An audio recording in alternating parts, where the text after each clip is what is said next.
Hello students, how are you. आज हम class 8th के साइंस का चैप्टर नंबर फर्स्ट उसको आज हम कंप्लीट करेंगे और उसमें टॉपिक हमारे पास आज है 1.8 जिसका नाम है हार्वेस्टिंग। तो चलिए इसको रीड आउट करेंगे। Harvesting of A crop is an important task, यानी हार्वेस्टिंग क्या है, एक महत्वपूर्ण काम है फसल का। The cutting of crop after it is mature is called harvesting, यानी कि जब हमारी फसल पूरी मैच्योर हो जाती है तब हम क्या करते हैं, फसल को काटते हैं। उसको हम क्या बोलते हैं, हार्वेस्टिंग बोलते हैं। जैसे कि अब गेहूं की कटाई चल रही है, ये क्या हम क्या कर रहे हैं, इस टाइम हार्वेस्टिंग कर रहे हैं। यानी किसी भी फसल को मैच्योर होने के बाद काटना, यानी जब हमारी फसल पक जाती है उसके बाद उसकी कटाई करते हैं तो उसी टर्म को बोलते हैं हार्वेस्टिंग। आपको ये बातें समझ में आ रही होंगी। In harvesting crops are pulled out और cut close to the ground. देखिए, कई फसल हमारे पास ऐसी होती हैं जिनको हम क्या करते हैं, खींच के उखाड़ते हैं मिट्टी में से, और कई फसल हमारे पास ऐसी होती हैं जिन्हें हम क्या करते हैं, मिट्टी के बिल्कुल पास से काटते हैं। जैसे हम गेहूं की कटाई कर रहे होते हैं तो हम क्या करते हैं, यहाँ पर बिल्कुल मिट्टी के पास से गेहूं को काटते हैं। It usually takes 3 to 4 months for a cereal crop to mature. देखिए, 3 से 4 महीने लगते हैं हमारी अनाज की फसल को पकने में। जैसे कि हमारे पास गेहूं है, चना है और जौ है। 3 से 4 महीने कैसे कि जो गेहूं है हम वो नवंबर महीने में लगाते हैं, और अब ये हमारी जो गेहूं है अब काट रहे हैं हम इसको, और गेहूं का जो बिजाई है वो दिसंबर महीने में भी होती है। यानी हम मान के चल सकते हैं कि 3 से 4 या 5 महीने हम मान सकते हैं कि एक अनाज की फसल को पकने में लग जाते हैं। तो चलिए आगे इसको रीड करते हैं। Harvesting in our country is either done manually by sickle और by a machine called harvester. यानी जो फसल की कटाई है हम या तो उसको सिकल से करते हैं, जो दरांती यहाँ पर दिखाई हुई है हमारे पास क्या है, हमारी सिकल होती है, या तो हम इससे काटते हैं या फिर किसी मशीन से काटते हैं। उसको हम क्या बोलते हैं, हार्वेस्टर बोलते हैं। जैसे हम हमारे पास आगे इसमें फोटो दिखाया हुआ है कंबाइन का। ये हमारे पास क्या है, एक हार्वेस्टर है जो गेहूं को काटती है। आगे है फिर, in the harvested crop the grain seeds need to be separated from the chaff. यानी जब हम कटाई करते हैं तो जो हमारे दाने होते हैं फसल के, हमें क्या करते हैं, हम उनको जो हमारे पास चाफ होता है, मतलब कि जो वेस्टेज होता है, हम उसको अलग करते हैं, और जो हमारे गेहूं के दाने हैं या जौ के जो दाने हैं हम उनको अलग करते हैं। This process is called threshing. यानी ऐसी प्रोसेस जिसमें हम क्या करते हैं, वेस्टेज को अलग से निकालते हैं, और जो हमारे पास अनाज है जैसे गेहूं है, चना है, सरसों है, इनको हम अलग करते हैं। तो इस प्रोसेस को हम थ्रेशिंग कहते हैं। और आपने नाम सुना है, हमारे यहाँ पर थ्रेशर बोलते हैं मशीन को। थ्रेशर क्या करता है कि हमारी जो तूड़ी है उसको अलग निकालता है, और गेहूं को क्या करता है, वो अलग निकालता है। तो चाफ वर्ड है, अगर इसको हम हरियाणी में समझें कि जैसे हमारे पास फाने होते हैं, जैसे गेहूं के फाने हो गए या फिर सरसों के फाने हो गए, मतलब कि जो वेस्टेज है हमारी बीज के अलावा सब हमारा चाफ कहलाता है।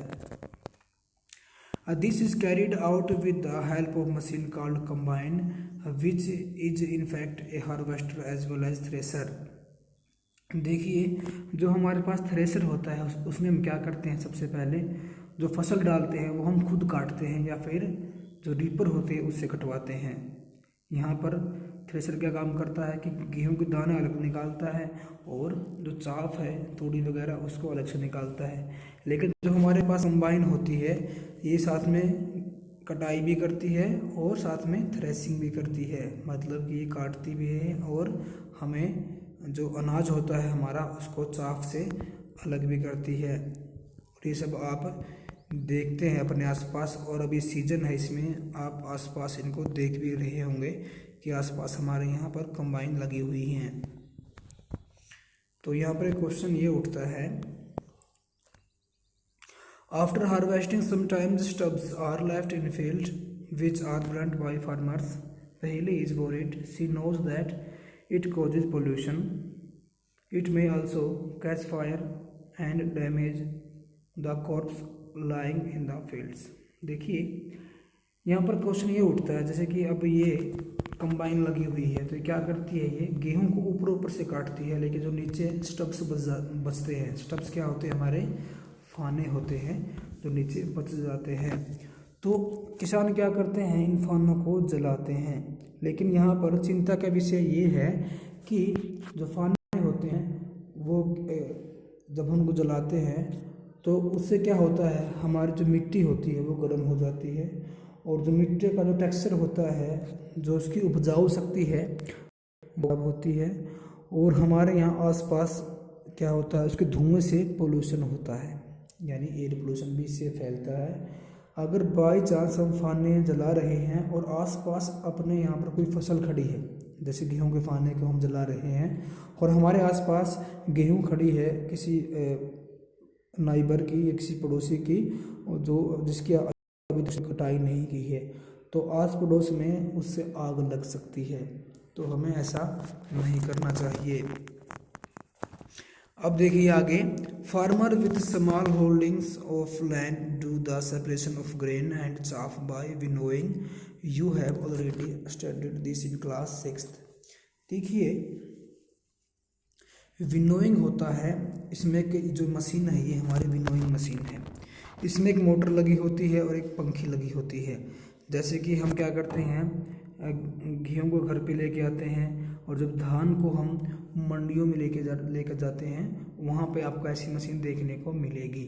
इसमें क्या होता है, जब हम धान को डालते हैं जो भी उसमें कोई भी वेस्टेज है वो क्या होता है, वो हवा के साथ उड़ जाता है।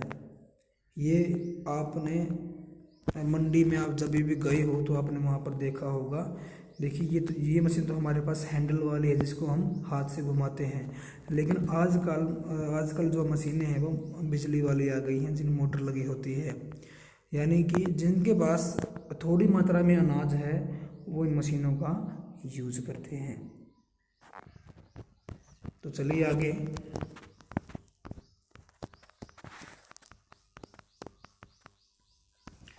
हाँ इसमें लिखा है हार्वेस्ट फेस्टिवल्स, यानी कि हम क्या करते हैं, जब हम कोई फसल लगाते हैं या उसका बीज बोते हैं तो हम बहुत सारी मेहनत करते हैं, ये मेहनत हमारी 3 से 4 महीनों तक होती रहती है।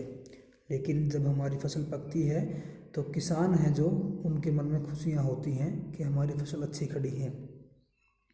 और जब फसल कटाई पे आती है और हमारे आसपास कई त्यौहार ऐसे मौक़ों पर आते हैं जो जिनसे हमें खुशी होती है।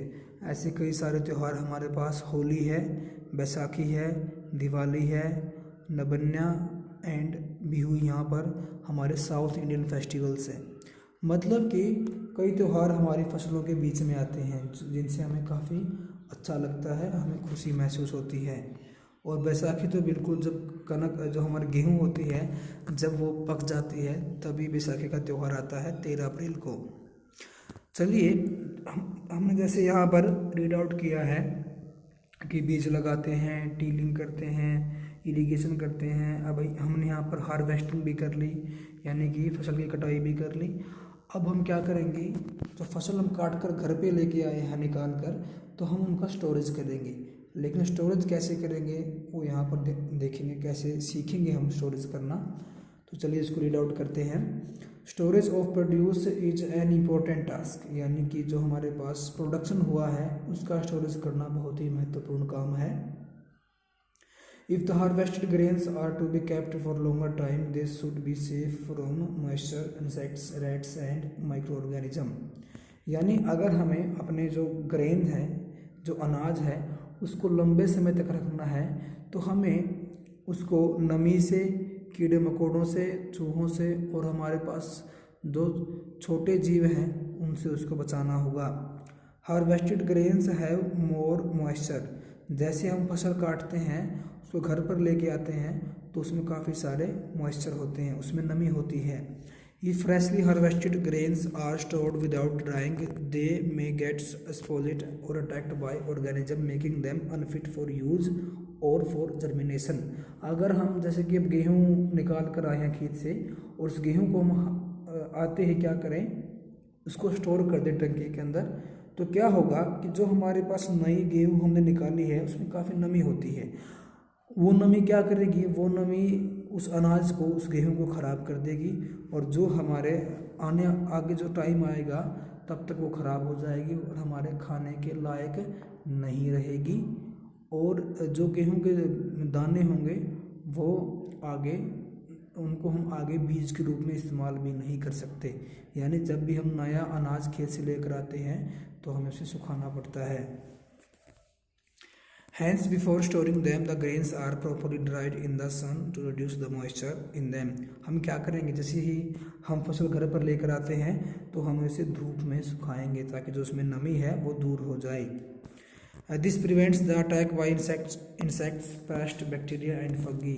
यानी अगर हम फसल को सुखाते हैं तो इस फसल पर ना तो कोई बैक्टीरिया, न ही कोई कीटाणु और न ही कोई भी कीड़ा मकोड़ा उस पर अटैक करता है। अब यहाँ पर एक क्वेश्चन ये उठता है, आई saw my mother putting some dried neem leaves in an iron drum containing wheat, I wonder why. देखिए, हम आसपास देखते हैं अपने घरों में कि हम गेहूं में क्या रखते हैं, नीम की पत्तियां रखते हैं, सूखी नीम की पत्तियां। उससे क्या होता है, क्योंकि नीम हमारा कड़वा होता है और जो भी कीट है या कीड़े मकोड़े हैं वो उसके कारण, नीम की जो खुशबू होती है उसके कारण वो गेहूं में नहीं जाते, या हमारे पास जो कोई भी अनाज है उसमें वो कीड़े मकोड़े नहीं लगते। इसलिए हम नीम की पत्तियों का यूज़ करते हैं। तो आप देखिए यहाँ पर जो ये टंकियाँ हैं ये हमारे क्या है, ये FCI की हैं। इसका नाम क्या है, FCI, food corporation of India. तो यहाँ पर देख रहे हैं कि इन टंकियों में अनाज को स्टोर किया जाता है। देखिए यहाँ पर लिखा हुआ है हिंदी में, भारतीय खाद्य निगम। तो यहाँ पर और अपने आसपास आप देखते होंगे, जैसे कि बरवाला मंडी में आपने देखा है कि जो ब्लू कलर के बड़े बड़े गोदाम बने हुए हैं, तो वहाँ पर क्या करते हैं, हम अनाज को स्टोर करते हैं। और देखिए कैसे एक यूनिफॉर्म वे में हम क्या करते हैं, यहाँ पर बोरियों को रखते हैं। जैसे आप देख पा रहे हैं कि सामने इसके क्या है, कि वेंटिलेटर है ताकि इसमें से हवा पास होती रहे। और देखिए यहाँ पर ये बोरियाँ कैसे एक अच्छे तरीके से यहाँ पर लगाई गई हैं। ये हमारा एक गोदाम के अंदर का सीन है। तो चलिए इसको आगे रीड आउट करते हैं। Farmers store grains in jute bags और मेटालिक ड्रेन्स, यानी कि जो ये हमारे पास बोरियां होती हैं ये जूट बैग होते हैं, इनमें हम जो किसान हैं वो ग्रेन्स को स्टोर करते हैं। However, large scale storage of grains is done in silos and granaries to protect them from pests like rats and insects. हम क्या करते हैं, जैसे जितना अनाज हमें घर पे ज़रूरत होती है एक साल के लिए, हम उतना अनाज रखते हैं और बाकियों को हम मंडियों में बेच देते हैं। लेकिन सभी किसान क्या करते हैं, मंडियों में अपने अनाज को बेचते हैं और वहाँ पर अनाज हमारा बहुत ज़्यादा हो जाता है। तो वहाँ पर हम उन अनाज को, हम बड़े बड़े गोडाउन होते हैं, गोदाम होते हैं, जहाँ पर उनको हम रख देते हैं और वहाँ पर वो जो कीड़े मकोड़े हैं या जो भी माइक्रो ऑर्गेनिज्म है उनसे हमारा अनाज बचा रहता है। तो यहाँ पर देखिए, अब dried neem leaves are used for storing food और ग्रेन्स एट होम, यानी हम सूखी पत्तियों का यूज कहाँ पे करते हैं, हमारे फूड ग्रेन्स को स्टोर करने के लिए उसमें हम उसको डालते हैं। हाँ, आज एक बात ये है कि जो कोई भी स्टूडेंट्स ये वीडियो देखता है, जो आज वीडियो हमारी चल रही है इसको देखता है, वो हमारे जो YouTube चैनल है उसमें कमेंट बॉक्स में अपना नाम ज़रूर लिखें, ताकि पता चले कि कौन कौन बच्चे वीडियो को देखते हैं। तो चलिए आगे। For storing large quantities of grains in big godown, specific chemical treatments are required to protect them from pest and micro organism.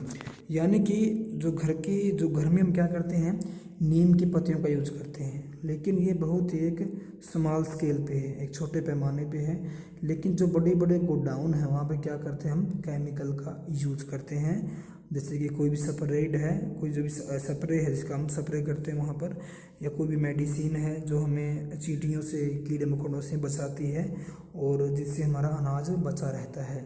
और आपको पता है कि घरों में हम सल्फास एक जहर आता है उसका यूज करते हैं, कि जो हमारी टंकियाँ होती हैं गेहूँ की, उसमें उसको डालते हैं ताकि हमारा अनाज है वो माइक्रो ऑर्गेनिज्म से बचा रहे।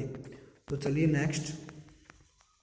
तो यहाँ पर एक्टिविटी 1.3 है, देखिए ध्यान से। यहाँ पर लिखा है फूड और सीरियल नंबर लिखे हुए हैं। जो फूड है हमारे पास कौन सा है, मिल्क। तो यहाँ पर ये किसका सोर्स का, कि हमें कहाँ कहाँ से मिलता है, तो आप इसमें लिखोगे। जैसे यहाँ पर लिखा हुआ है काऊ, बफेलो, सी गोट, सी कैमल। आई बात समझ में। अब लिखो कि इसमें सीरियल मतलब कि अनाज मिलता है आपको व्हीट से, ग्राम से, मेज से और पैडी से। तो इसमें आप कई सारे अपने हिसाब से, अपने अकॉर्डिंग आप इसमें लिख सकते हैं। इसमें आपको काफ़ी कुछ सीखने को मिलेगा। जैसे मिल्क हो गया, सीरियल हो गया, और आगे हमारे पास मान लो कि मीट हो गया। मीट हम कहाँ से लेते हैं, हैन से, फिश से। और आगे इसमें लिखिए एग्स का भी हम पता है आपको कि मुर्गियों से लेते हैं। तो चलिए आगे। After completing this table you must have seen that like plants animals also provide us with different kinds of food. हमें पता है कि प्लांट्स और एनिमल्स हमें क्या करते हैं, ये भी हमें खाना देते हैं। Many people living in the coastal areas consume fish as a major part of their diet. यानी कि जो लोग समुद्र के किनारे रहते हैं, जैसे कि गुजरात का एरिया है, महाराष्ट्र का एरिया है, केरल का एरिया है, यानी ऐसे राज्य जहाँ आसपास क्या है, समुद्र तट है, तो वहाँ पर लोग मछली का यूज़ करते हैं अपने खाने में, और ये इनकी एक प्रमुख डाइट है। In the previous classes you have learned about the food that we obtain from plants. यानी हम पिछली क्लासों में पढ़ चुके हैं कि हम कैसे पौधों से खाना लेते हैं। We have just seen that the process of crop production involves a number of steps like selection of seeds, sowing, etc. यानी जब हमारी फसल उगती है तो हम बहुत सारी चीज़ों को ध्यान में रखते हैं। उसमें से एग्जाम्पल है सिलेक्शन ऑफ सीड, यानी कि एक अच्छे बीज का चुनाव, उसको हम कैसे लगाएं, उसकी देखभाल कैसे करें, और उसमें पानी कैसे लगाएं, यानी हम इन बातों का ध्यान रखते हैं। Similarly, animals reared at home or in farms have to be provided with the proper food, shelter and care। यानी हम क्या करते हैं, फार्म हाउस पर या अपने घरों में जानवरों को पालते हैं और उनको भी हम क्या देते हैं, उनसे हम जैसे मिल्क है या मीट है, जो भी हम उनसे लेते हैं, और हम उनको क्या करते हैं, उनको एक अच्छा खाना देते हैं और अच्छे उनको एक रहने की जगह देते हैं ताकि वो अच्छे से रह सकें। When this is done on a large scale, it is called animal husbandry। देखिए हम घर पर भैंस रखते हैं एक या दो, लेकिन जब हम क्या करते हैं, डायरी बनाते हैं, जैसे मुर्गी फार्म है, और जैसे कि पौंड में हम मछलियाँ पालन करते हैं, यानी एक बड़े पैमाने पर जब हम करते हैं, इसको बोलते हैं एनिमल हस्बेंड्री। तो आज हमारा लेसन यहाँ पर कंप्लीट हो गया है। तो यहाँ पर एक फैक्ट लिखा हुआ है, fish is good for health. जो मछली है वो हमारी हेल्थ के लिए अच्छी होती है। We get cod liver oil from fish which is rich in vitamin D. यानी एक लीवर का तेल होता है एक मछली का, जो कि विटामिन डी से भरपूर होता है, जो विटामिन डी की कमी को पूरा कर सकता है। चलिए क्वेश्चन देखेंगे अब इस चैप्टर के। इस चैप्टर का 5th क्वेश्चन हम पहले कर चुके हैं। जो बुक में आपने देखा होगा कि दोनों में कंपेयर है मैनर और फर्टिलाइज़र में, वो हम पहले ही बता चुके हैं कि आपको कॉपी पे लिखना है। तो यहाँ पर देखिए अब आगे यहाँ पर 7th question, what if wheat is sown in a kharif season, what would happen? Discuss। ये क्वेश्चन करना आपको। उसके बाद यहाँ पर देखिए जो 10th क्वेश्चन है, इसमें आप क्या करोगे, इसको आप अरेंज करोगे कि सबसे पहला स्टेप कौन सा होगा, उसके बाद स्टेप कौन सा आएगा। या आप इसको स्टेप बाय स्टेप क्या करोगे, इसको अरेंजमेंट में लगाओगे। आज के लिए बस इतना ही करेंगे। और जो ये क्वेश्चन हमारे पास है 7th, अगर आपको इसका आंसर कर सकते हो तो कर लेना, लेकिन इसका आंसर हम खुद लिखवा देंगे आपको।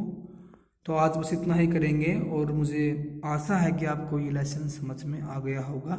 जिसकी भी जो प्रॉब्लम है इस सब्जेक्ट के अंदर साइंस में, तो वो अपने जो व्हाट्सएप ग्रुप है उसमें वो बता सकता है। धन्यवाद आज के लिए।